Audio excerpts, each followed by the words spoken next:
നിലമ്പൂർ നഗരത്തിൽ police camp റോഡിൽ തെരുവ് നായശല്യത്തെക്കുറിച്ച് പ്രദേശവാസി വാട്സാപ്പിൽ പങ്കുവച്ച സങ്കടം വിവിധ ഗ്രൂപ്പുകളിൽ വൈറലായി. ഗേറ്റിന് മുൻപിൽ രാവിലെ കണ്ട നായ്ക്കൂട്ടത്തിന്റെ ചിത്രം സഹിതമാണ് വടക്കേമുറി തോമസ് ക്യാമ്പ് റോഡ് നിവാസികളുടെ ഗ്രൂപ്പിൽ സന്ദേശം പങ്കുവച്ചത്. രാവിലെ സുഹൃത്തിന്റെ വീട്ടിൽ പോയി മടങ്ങിയത് നായ്ക്കളെ പേടിച്ച് വടി കയ്യിൽ കരുതിയാണ്.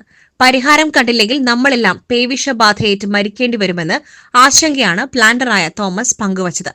Nilambur DYSP, station house officer, MSP, assistant commandant, ഡോക്ടർമാർ തുടങ്ങിയ ഉന്നതർ ക്യാമ്പ് റോഡിലെ താമസക്കാരാണ്. പോലീസ് ക്വാർട്ടേഴ്സ്, ഓഫീസുകൾ, MSP ക്യാമ്പ്, വ്യാപാര സ്ഥാപനങ്ങൾ എന്നിവ പുറമെയാണ്. നഗരത്തിൽ മറ്റു പ്രദേശങ്ങളിൽ സമാന സ്ഥിതി ആയതിനാൽ തോമസിന്റെ സങ്കടം ഗ്രൂപ്പുകൾ തോറും പടർന്നു. നഗരസഭാ ഭരണസമിതിയിലെ ഉന്നതരെ ഗൌരവാവസ്ഥ ധരിപ്പിച്ചെന്ന് തോമസ് പറഞ്ഞു. നായ്ക്കളെ വന്ധ്യംകരിക്കുവാൻ നടപടിയെടുത്ത് വരികയാണെന്നാണ് മറുപടി കിട്ടിയത്. Gold, pure gold. Group, Nilambur.